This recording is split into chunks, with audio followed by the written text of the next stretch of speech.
Así como Luffy, nosotros nos adentramos por primera vez en el mundo de One Piece tras el comienzo de la Gran Era Pirata. El mundo consiste en un sinfín de islas separadas por mares peligrosos, llenos de obstáculos climáticos, monstruos amenazantes, piratas de gran peligrosidad y un gobierno que frena el sentimiento de aventura, pues inevitablemente este termina chocando con los misterios que tan celosamente desean ocultar. Los piratas son el tema central de One Piece. Pero, ¿qué significa ser un pirata? ¿Cómo empezó todo? ¿Y cómo fue evolucionando el mundo para llegar hasta este punto, donde la palabra pirata es el tema central, ya sea como sinónimo de libertad, aventura, crimen, sed de poder o amenaza para la sociedad? A continuación presento un análisis detallado de la historia de la piratería en One Piece, desde sus inicios hasta la actualidad. Este video tendrá información considerada spoiler para quienes no van al corriente con el manga. Pausa en este momento si lo consideras adecuado. Antes de hablar sobre la historia de la piratería, es necesario ponernos a pensar. ¿Qué es un pirata? ¿Cuándo es que alguien se convierte en pirata? Nuestro protagonista Monkey D. Luffy, por ejemplo, se embarcó en su aventura diciendo que él era pirata, aunque aún no cometía crímenes, ni tenía tripulación, recompensa o un Jolly Roger que lo identificara. Un pirata, en el sentido más amplio, en mi opinión, es una persona que elige el camino de aventurarse en el mar, independientemente de sus intenciones. Basta con que uno se diga a sí mismo, yo soy un pirata, o que otros te categoricen así para hacerlo.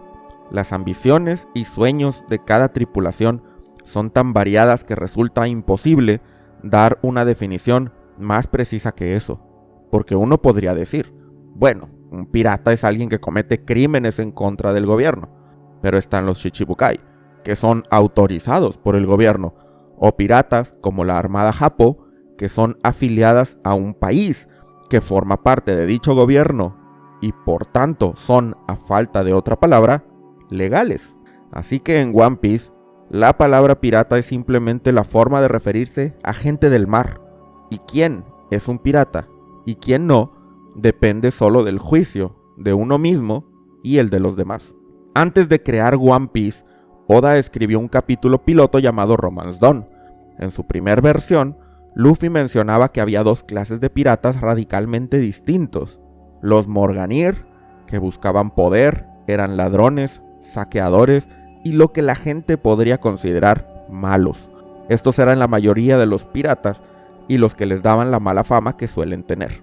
Y por otro lado están los Peacemain, personas con hambre de aventuras, de explorar el mundo y maravillarse por lo que tiene para ofrecer, que no les interesa la fama o el dominio sobre los demás, sino vivir en libertad. No son justicieros, pero tampoco son de los que podrían ver atrocidades y no hacer algo al respecto. Lo cierto es que Oda al final no usó esa nomenclatura, porque One Piece se convirtió en una historia menos simplista moralmente hablando. Mientras previamente nos dio básicamente una definición de piratas buenos y malos, en la historia final tenemos tanto aventureros agresivos y peligrosos para la gente inocente, como aquellos que buscan riquezas y poder, pero sin llegar a ser despiadados o temibles necesariamente. Hay una gran gama de intereses, sueños y voluntades en el mundo pirata, que dificultan el clasificarlos simplemente en Morganir o Peacemain. Oda eligió que cada uno de los espectadores decida cómo evaluar moralmente a cada personaje.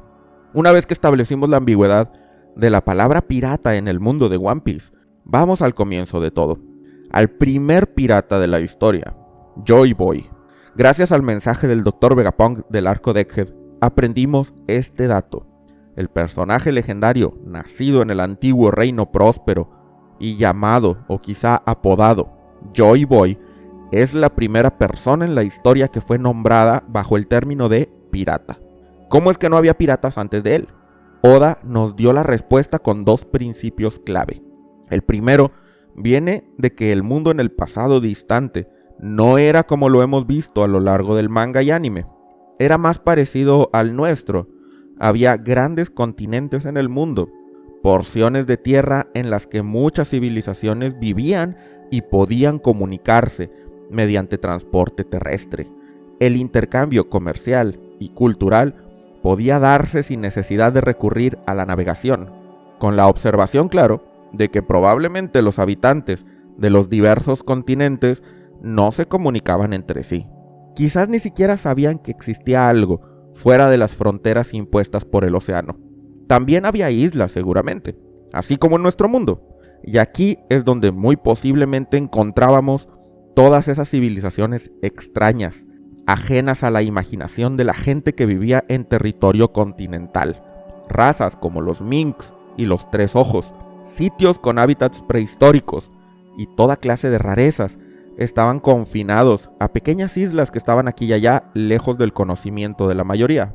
La gente navegaba, claro está, pero no más allá de unos pocos kilómetros desde la costa.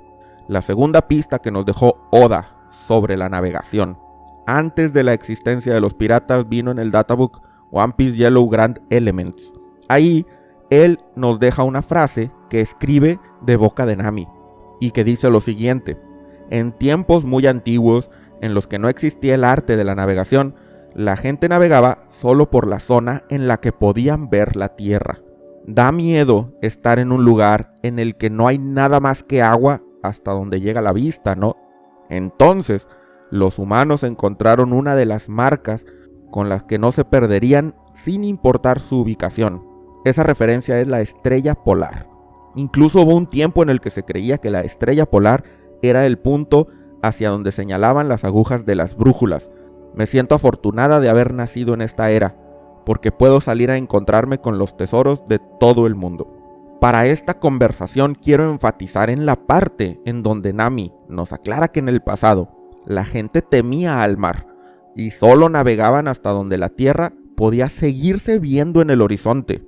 Con esta pequeña frase de un databook publicado en el año 2007, 17 años antes de la revelación de Vegapunk sobre los continentes, Oda nos explicó cómo es que antes no había piratas, ni comunicación entre civilizaciones. La gente tenía miedo, no se atrevían a perderse en alta mar, sin saber a dónde llegarían ni si podrían regresar a casa. Pero todo eso cambió cuando se descubrió la estrella polar.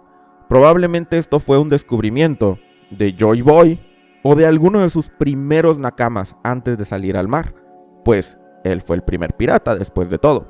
Tal vez eso explica por qué la isla al final de la ruta de Log Post se llama Lodestar, estrella polar en español o estrella guía, e incluso podríamos pensar en la importancia de Log Town, el pueblo natal de Roger, que se ubica en un archipiélago llamado Polestar, precisamente también estrella polar en español.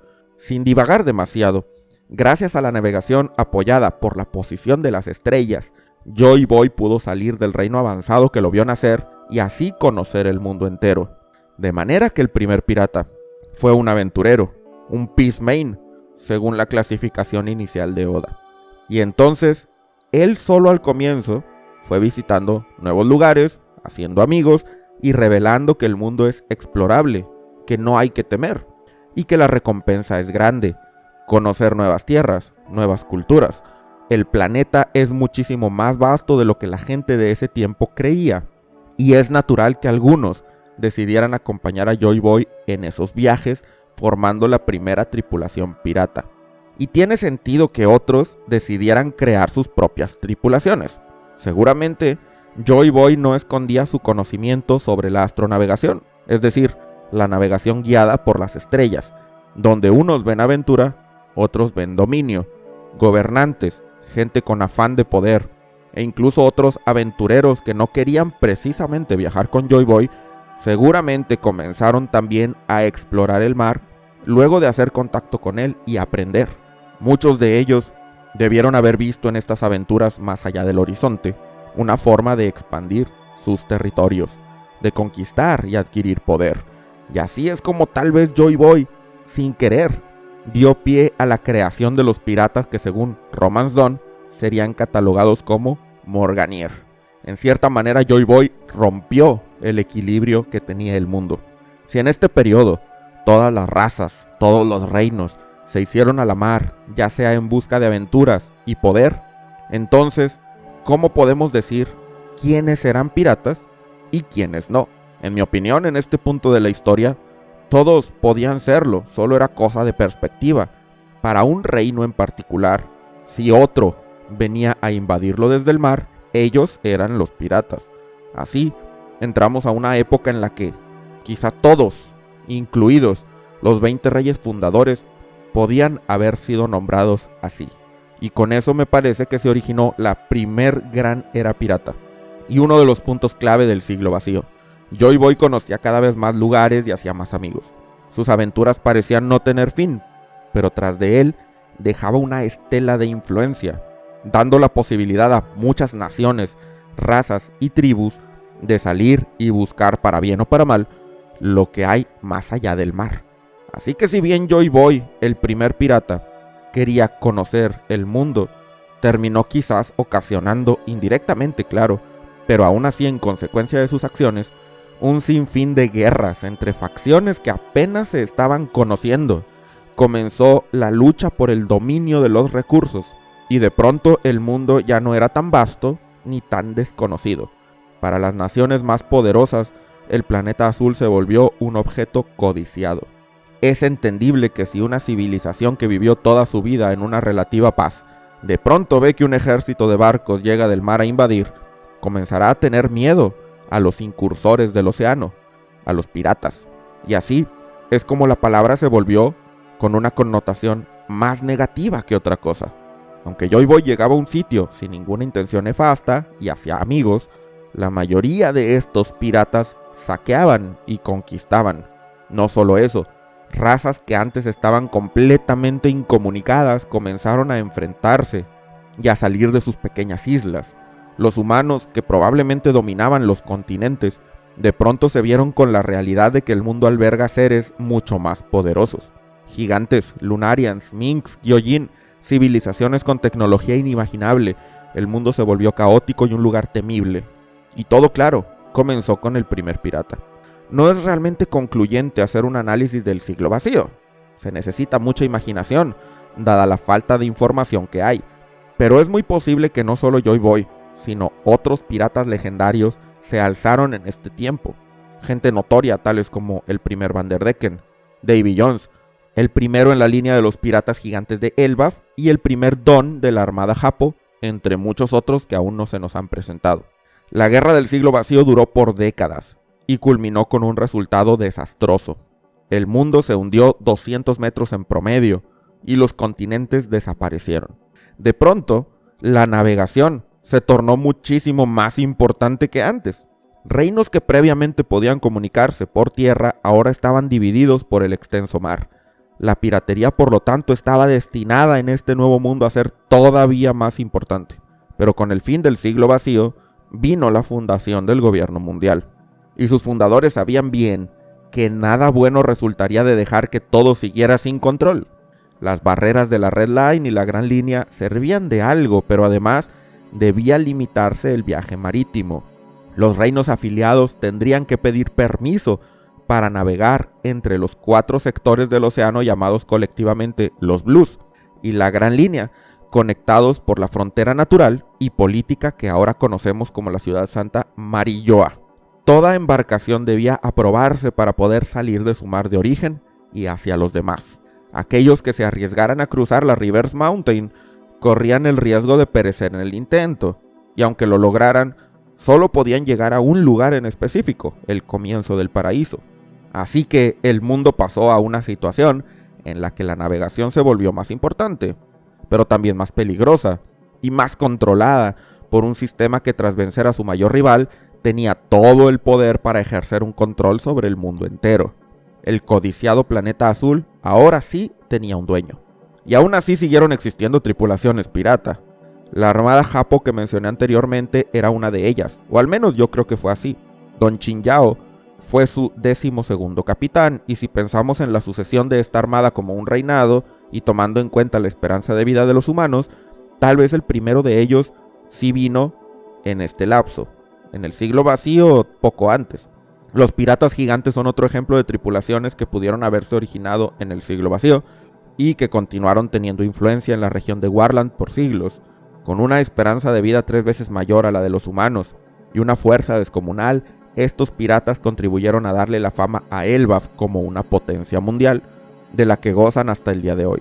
En Amazon Lily, una isla situada en uno de los Calm Belts que flanquean a la porción de la Gran Línea llamada El Paraíso, la piratería se volvió su modo de vida principal, dominando esta región del mar sin viento, impasable para cualquiera durante siglos. Las piratas Kuya se consolidaron al punto que su capitana era también la emperatriz de la isla.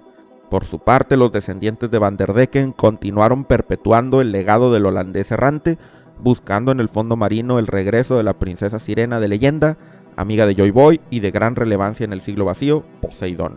Aún así, por siglos, la actividad pirata fue, en mi opinión, mucho más escasa y menos importante y sin dirección que como la conocemos ahora.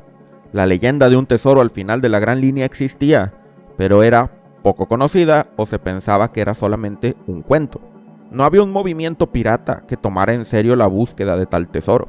No existía un deseo común que unificara al mundo pirata. Cada quien tenía sus razones para explorar el globo, para ir en contra del gobierno y conocer más allá de sus tierras natales, y Hachinosu se volvió ese lugar en donde todas estas personas eventualmente terminaban encontrándose. Una tierra sin ley y sin dirección, donde los más fuertes se congregaban al llegar a un callejón sin salida, en su afán por circunnavegar el mundo. Miembros del clan de la D, enemigos de la alianza de 20 reyes que formó el gobierno mundial, aparecen aquí y allá en la historia, causando problemas, y por lo tanto, es probable que hubiera una buena cantidad de gente de este clan convirtiéndose en piratas a lo largo de los años. Tal vez el primero que realmente estuvo cerca de representar una amenaza grave para el gobierno fue el capitán Rox Dicebek. No sabemos mucho de él. Hace más de 40 años era el pirata más importante y peligroso, incluso por encima de Goldie Roger, quien también se estaba consolidando como una figura importante en ese tiempo. Tanto Roger como Rox tenían algo especial que no había aparecido en mucho tiempo en el mundo pirata: ambición desmedida. Por un lado, Rox tenía la meta de ser nada más y nada menos que el rey del mundo, y para eso reunió una tripulación como nunca se había visto y comenzó a investigar los poneglyphs y demás temas tabú del mundo. Esto hizo que el gobierno censurara su existencia, al punto que en el presente muy pocos lo conocen, aun y cuando su tripulación dio origen a la mayoría de los piratas más reconocidos del mundo actual. Por otro lado, Roger soñaba con ese tesoro al final de la Gran Línea. Iba guiado por el deseo de creer en una leyenda que en su tiempo a nadie le importaba. Como tal, Roger fue el primero en completar la imposible ruta del Log Post y llegar a la isla Louster, solo para darse cuenta que el viaje continuaba. Tenía que encontrar los 4 Road Poneglyphs y, más importante, aprender cómo descifrarlos si es que quería completar su viaje. Esto, en vez de intimidarlo y rendirse, lo hizo emocionarse más y obsesionarse con esa prometida isla final. Estos dos piratas representan perfectamente a la piratería en general: el afán máximo de poder, es decir, ser rey del mundo, y el afán máximo de aventura, llegar a la isla secreta que nadie más ha podido y encontrar el tesoro legendario más grande de la historia. Un año después de que Roger llegara a Louster, vino el incidente de God Valley, que fue censurado fuertemente y la existencia de Rox fue borrada de la historia. Su legado de todas maneras perduró, pues los integrantes de los piratas Rox se separaron, crearon sus propias tripulaciones y se convirtieron en los piratas más influyentes a partir de ese momento, con excepción de Roger. Kaido, Big Mom, Barba Blanca, Shiki, John, Miss Buckingham Stussy, Ochoku son nombres que han tomado relevancia en gran medida y que hacen que la influencia de Rox se siga sintiendo en el mundo. De entre todos estos piratas, Barba Blanca y Roger fueron los más importantes. Unánimemente fueron considerados los más poderosos, y esta situación siguió así por mucho tiempo, hasta el día en el que ambos se encontraron en cierta isla de la Gran Línea, en donde Barba Blanca le llevó a Roger la pieza faltante para cumplir su sueño de llegar a la isla que ahora conocemos como Laugh Tale. El último viaje de Roger en el que encontró y bautizó Laugh Tale es un parteaguas en la historia. Ahí el rey de los piratas descubrió la verdadera historia, el origen de la piratería y su repercusión en el mundo. Descubrió cómo fue la aventura de Joy Boy y cómo a través de ella se forjó una cultura de las aventuras y la navegación, que precisamente fue lo que terminó haciendo que Roger llegara hasta ese punto. Como un pirata de corazón, seguramente este cuento resultó fascinante y no le quedó otra cosa por hacer más que reír. Con los días contados decidió entregarse a la marina bajo la condición de que su ejecución fuera en su pueblo natal, en el archipiélago de la estrella polar, Lockdown. Así como en su tiempo el descubrimiento de la estrella polar en el cielo marcó el inicio de la navegación, Roger comenzó aquí una nueva era. Una era en la que el afán de aventura sería tan o más grande que cuando Joy Boy le reveló al mundo cómo romper las ataduras que el inmenso océano imponía sobre la gente. Roger no iba a desaparecer de la historia como Rox, iba a ponerla de cabeza. Es por eso que antes de morir, toma el concepto de la leyenda del tesoro al final del camino, que a él le inspiró para dirigir su aventura de vida, y lo volvió real a ojos de la gente. Aprovechando su título de Rey de los Piratas, con el que ahora lo conocían todos, y la noción de que como tal, él había conseguido un tesoro de valor incalculable, declaró que todo eso podía ser de quien lo encontrara siempre que llegaran a ese lugar, a Laugh Tale. Y con eso le da una dirección a todos esos aventureros sin rumbo. Y así comienza la era pirata y el mundo como nosotros lo conocimos. El mundo en el que Luffy nació, uno en donde se le devolvió a la palabra pirata la connotación de emoción y aventura, muy a pesar de los deseos del gobierno de evitarlo. Personalmente creo que a partir de este momento, en donde la piratería se vuelve un eje central del balance del mundo, es cuando se consolidó el grupo de 4 piratas conocido como Yonko, y en respuesta el gobierno comenzó la alianza con piratas para hacerles frente a estos oponentes cada vez más influyentes, creando así el sistema Shichibukai y estableciendo los 3 grandes poderes. Seguramente fue un gran golpe, considerando que por siglos la marina como institución de defensa había dominado los mares sin oposición apreciable. Estos últimos años solo fueron de un desbordamiento cada vez más acelerado en cuanto al movimiento pirata se refiere. El establecimiento de tripulaciones poderosas y peligrosas a ojos del gobierno fue cada vez más y más frecuente al punto que no podían reaccionar acorde. La aparición de figuras importantes como Shanks, Barba Negra y los novatos de la peor generación que surcaron el paraíso en tiempo récord solo han ido demostrando que el gobierno no estaba preparado para un movimiento a esta escala. Roger logró avivar una llama más allá de toda posibilidad de apagarla. No conforme con eso, Barba Blanca durante la guerra de Marineford hizo que el movimiento se acrecentara todavía más. El intento de la marina de apagar el corazón aventurero y con ansia de dominio de los piratas por medio de la ejecución del hijo del rey de los piratas solo consiguió potenciar el movimiento, a pesar de haber logrado eliminar tanto a Ace como a Barba Blanca. Y 2 años después, durante el incidente de Egghead del Dr. Vegapunk, contribuyó no solo revelando el origen de la piratería en el siglo vacío, sino que expuso el papel de Roger y la importancia de Laugh Tale como el sitio de descanso de la verdadera historia, pero más importante aún, extendió la importancia del One Piece fuera de los piratas y dio la invitación al mundo entero para ir a buscarlo.